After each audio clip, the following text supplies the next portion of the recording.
This episode of Distraction is sponsored by Landmark College, offering comprehensive support for students with learning disabilities, ADHD, and ASD. Learn more at lcdistraction.org. Landmark College, we teach differently.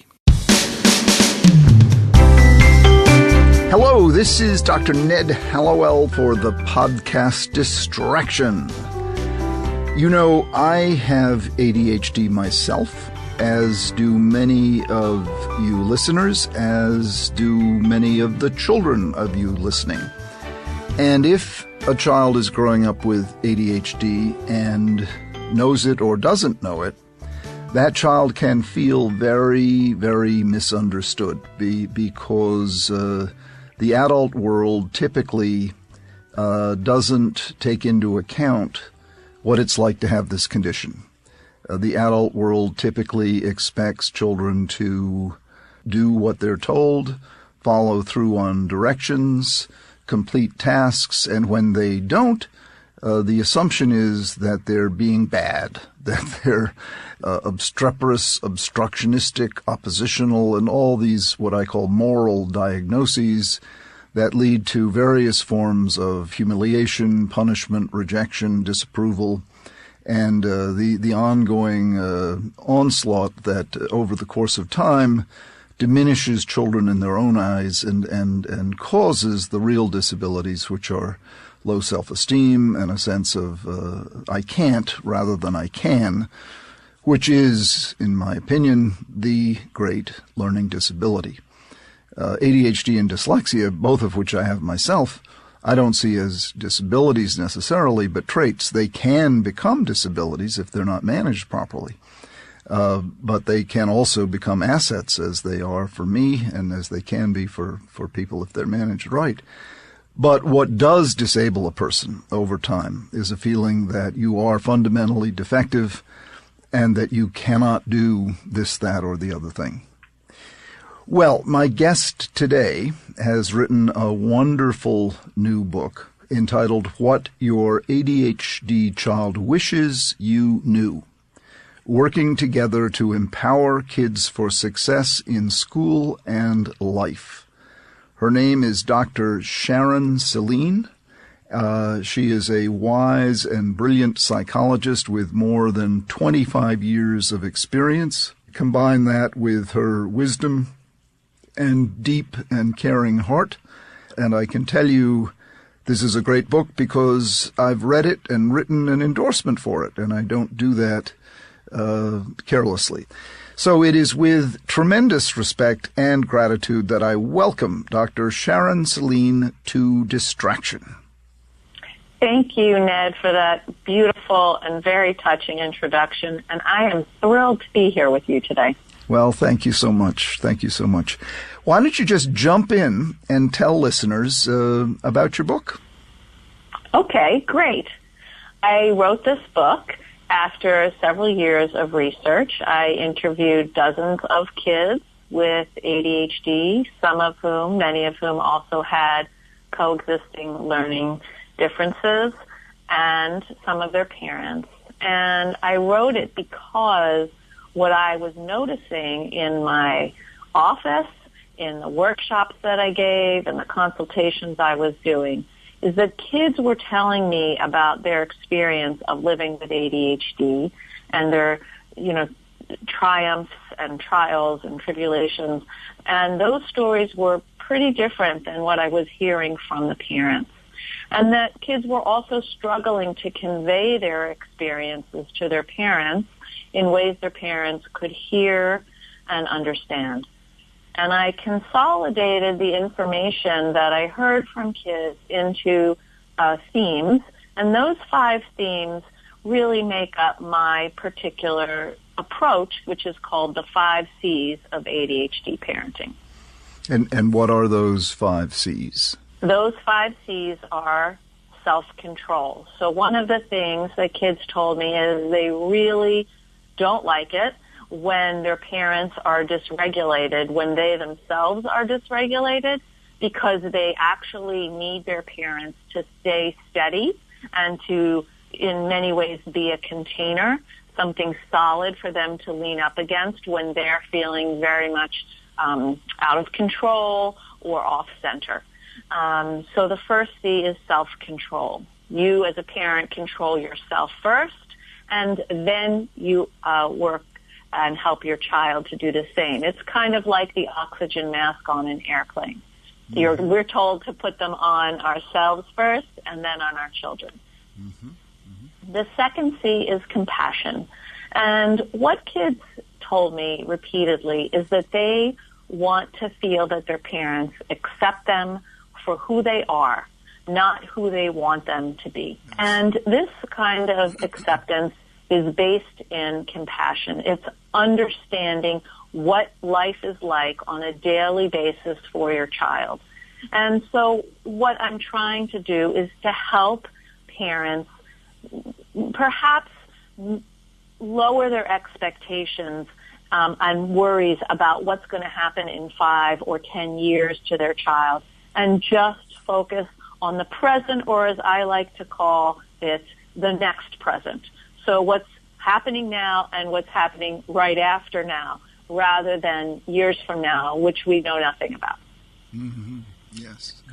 The third C is collaboration. And so what kids told me is that they want to have a say in programs or plans that are set up ostensibly to help them.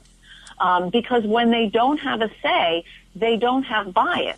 That is the first part. And the second part is when they don't have a say, they don't feel like their experience is part and parcel of what the program is.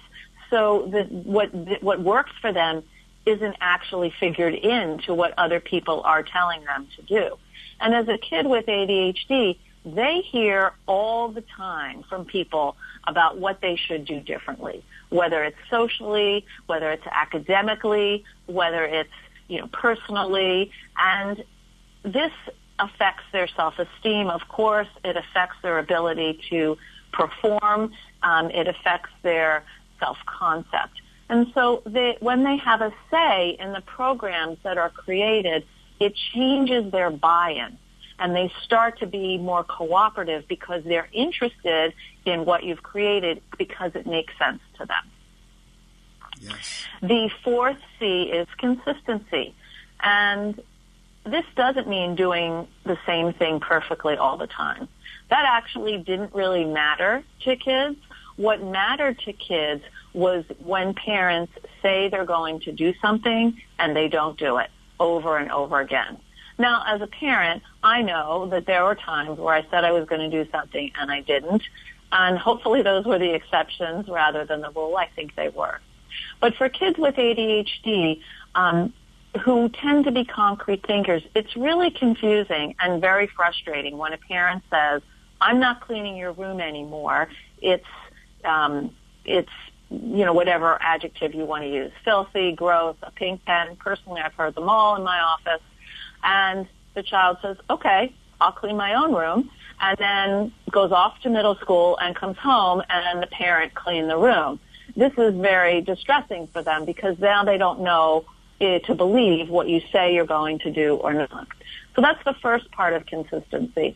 The second part of consistency is noticing progress rather than product. Kids feel like they are trying hard and they want those efforts to be noticed. I call it efforting. They want that efforting to be acknowledged. Even if they may not get to the outcome that is the perfect or desired outcome, they want to have a pat on the back for walking the path. Yes. And the final C is celebration. Most kids with ADHD hear negative comments about themselves far more than they hear positive comments. In fact, that could be true of all children as well. We tend to give our kids corrective feedback, perhaps more than we give them, sort of congratulatory or supportive feedback. Dr. Barbara Fredrickson, in her book Positivity, says that the positivity ratio ideally should be 3-to-1. And interestingly, Ned, as I've been on tour this fall with my book, I've asked parents, what do you think the ratio is in your household? And it's been really interesting because on average, most people say that the positive to negative ratio that they believe their children live with is 1 positive for 15 negative. And that's a lot. Oh, my God. So it's huge. And it makes me very sad because, you talked earlier about I can't versus I can. Right. And if what you're hearing is a lot of negative feedback, that I can't message you tell yourself becomes stronger than the I can. Yeah, sure and does. So my hope is that parents will not necessarily make a cake when your child clears the table, but give a high five, a pat on the back, a hug, and say, thanks, I noticed you cleared your plate from the table and also some of the other dishes when I asked you.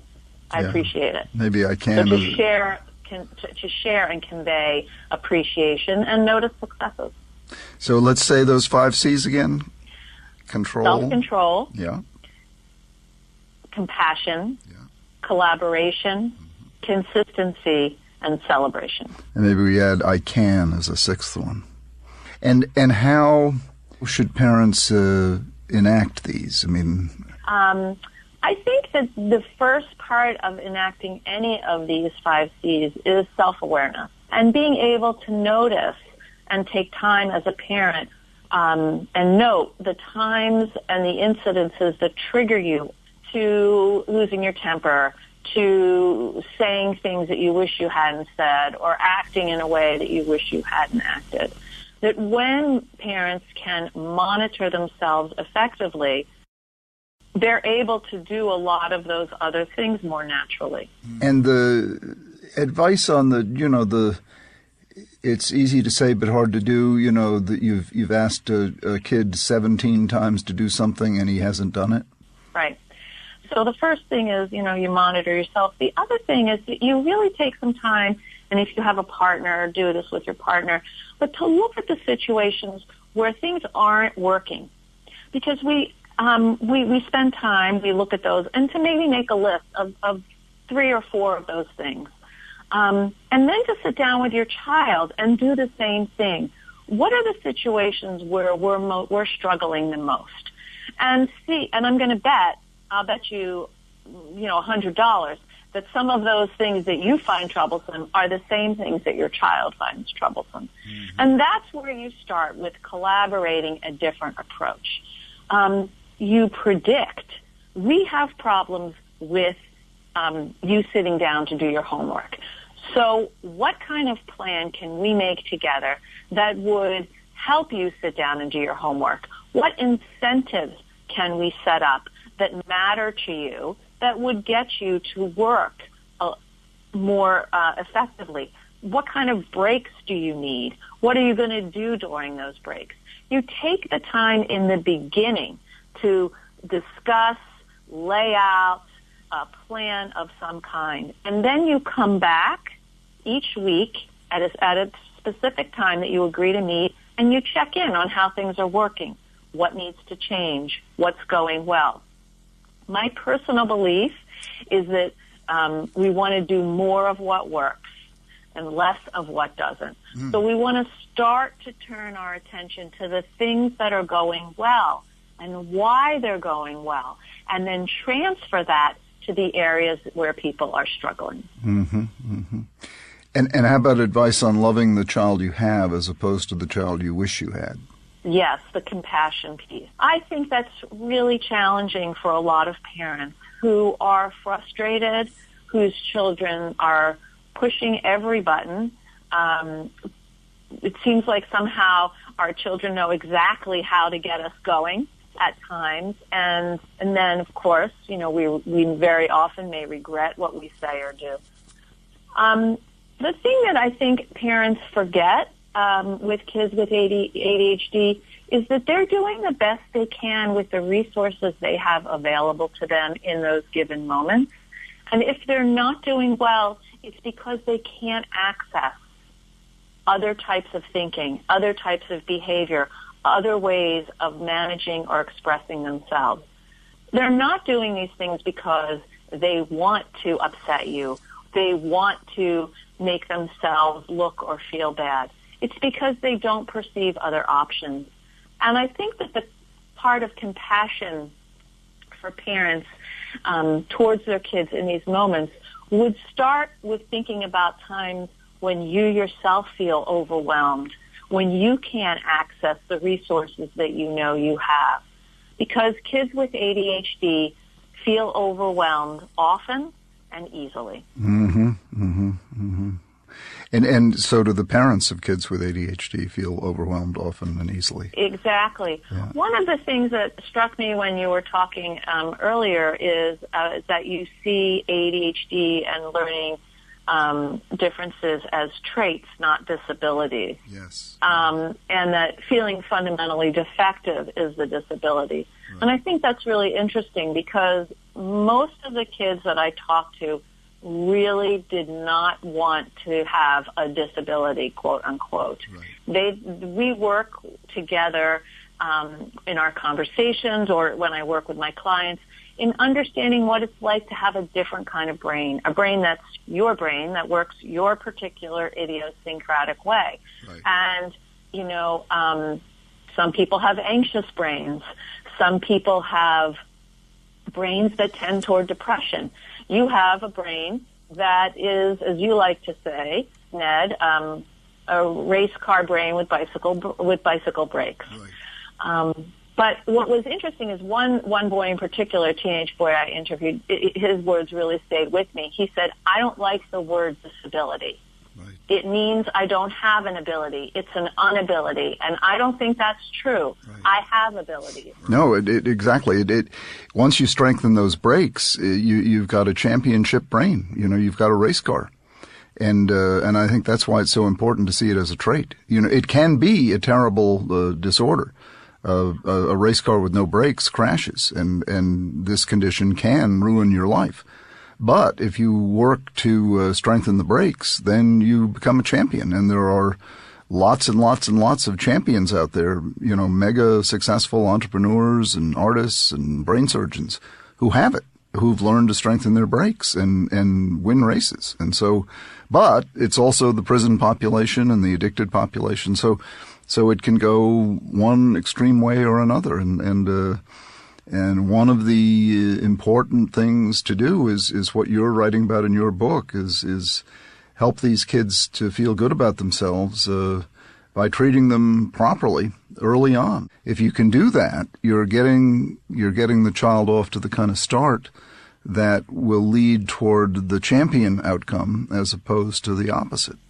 Right. I think, you know, that part about compassion is important because I think if parents, if we can meet our kids where they are now and focus on the now and put our, you know, sort of worried chatter aside about who they're going to be when they grow up and how they're going to make it to college or how they're going to, you know, survive in high school when they're in third grade, we serve our children and ourselves and our families much better because the reality is really the present and what I call the next present is all we have to know about right in our current day-to-day living.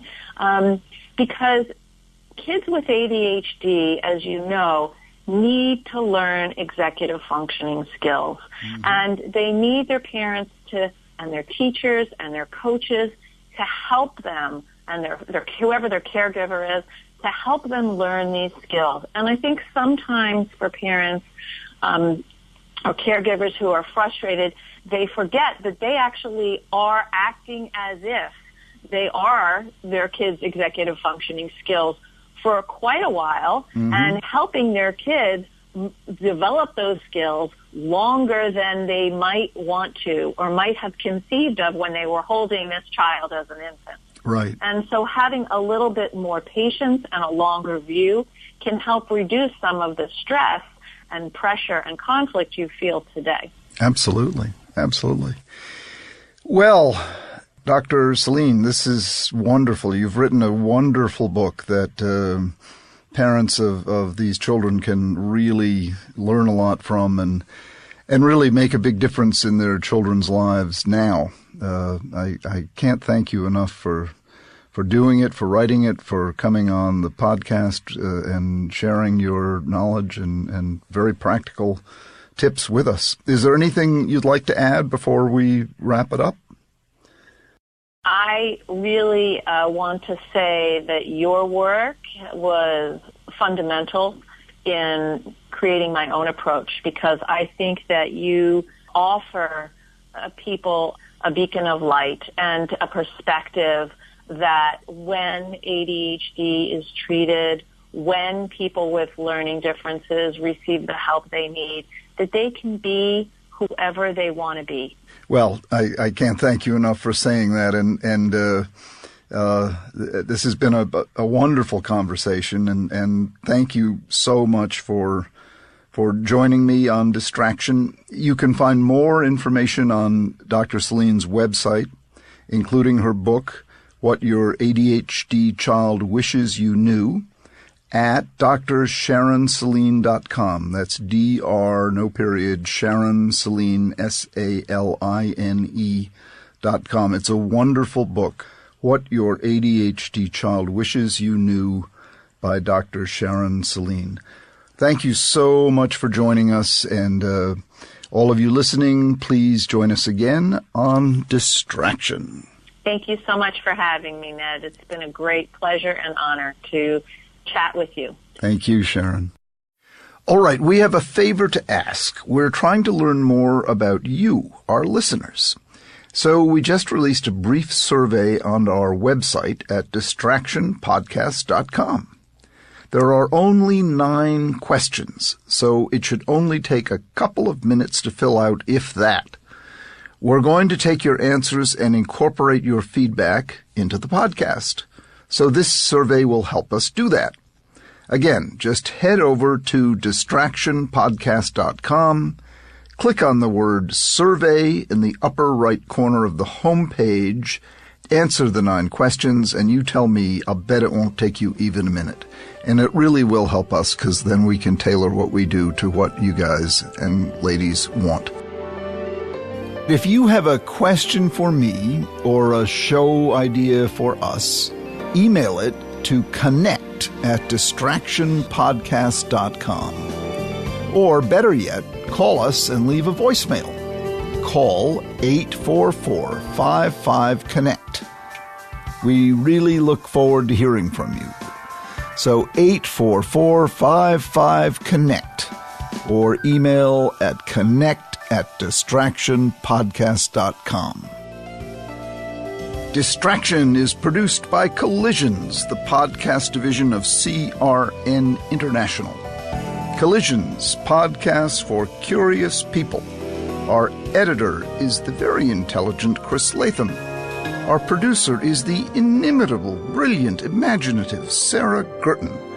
Our audio engineers are the brilliant and ever-creative Roman Zeitlin and the absolutely always reliable Pat Keogh.